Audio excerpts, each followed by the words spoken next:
Something interesting. Cypher is pursuing new research. He claims that what they're doing in Africa is the missing piece. A weapon to surpass Metal Gear.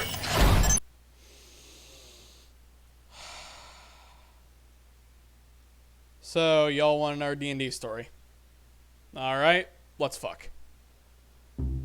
So, this story, this one's about the Chad current group, and let me just say, I have some of the best and worst players at the exact same time. They will give you an incredible experience that makes you go, I'm a good DM, I did it. And then the next week, they will make you want to tear your hair out and treat them like the AI in Arma.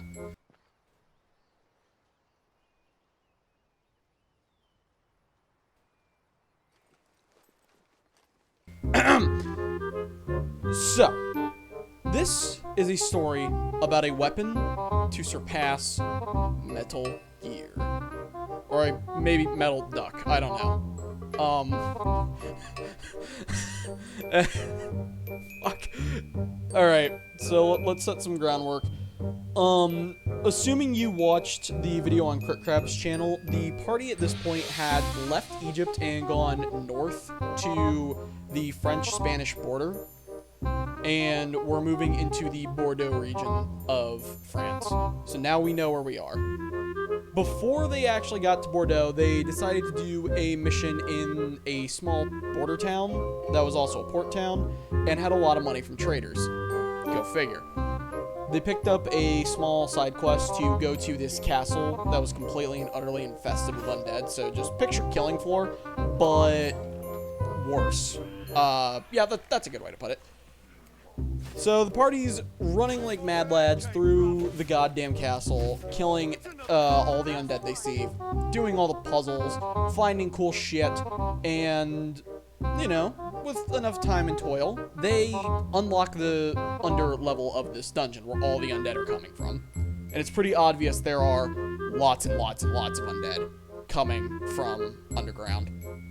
So the party goes into the belly of the beast, so to speak, and the first fucking room they go into was a trap I had designed. Now, this trap, the idea was if, well, let's start from the beginning. The room just had shit tons of holes all over the ground. I mean, big motherfucking holes. And the idea was if they attempted to do anything with the holes, whether they jumped in or threw anything in, fired a magic spell in there, ants would come out and try and kill them. And this was it was kind of like an idiot test, or you know, a quick way to win a Darwin Award, I suppose, which I thought was really clever at the time. The thing is, I wrote kind of like a scale for what happens with all the ants. Do note these are like some giant fucking ant eggs was the stat block I was using. If they threw something in, it would be a handful of ants, like, you know, a dozen or so ants. If they shot a small magic spell in there, it would be, you know, about 100. Of course, I'm using mob combat for this. No duh. Anything that was like a fucking potassium bomb or, you know, just gasoline in a lit match would be just the ants swarm out. Thousands and thousands and thousands of ants. And, we now need to understand the thought process of two of my players, Nobin and Shinko. A Goliath Wizard and Tiefling Warlock in their own right. Nobin gets an alchemist jug and starts pouring fucking gasoline into the hole. Just tons of gasoline. Gallons of fucking gasoline. This is why the goddamn gas prices are so high. And then, after he's done this, Shinko fires a goddamn firebolt into the hole. I say again, a firebolt into a hole filled with giant ants and gasoline.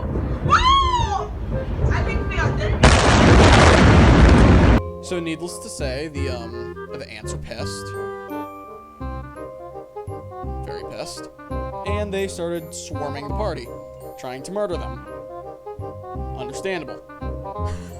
So, what ends up happening, and this gets me every goddamn time, Only 2 individuals actually attempted to leave the castle. This would be our fighter Maru, who may or may not have a death wish, and his emotional support cleric Emily, who he just picks up under his arm and just nopes out of there, and a whole bunch of ants are following him.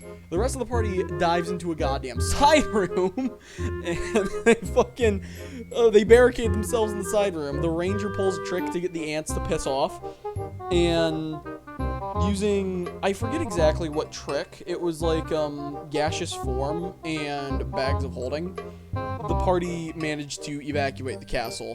One of the party members gets turned into a goddamn dragon and saves our fighter and cleric, who are currently running for their lives, along with some undead who have understood they're fucked if they don't run and have begun to perish. Fighter's okay. They get evacuated out of the area and go to the local medical center, if you will, to heal up from the fact that a castle fell on their heads. Moral of the story, don't add traps that do dumb shit into your game if you have players who will no doubt set them the fuck off. Yeah, that's all I got for you. See ya.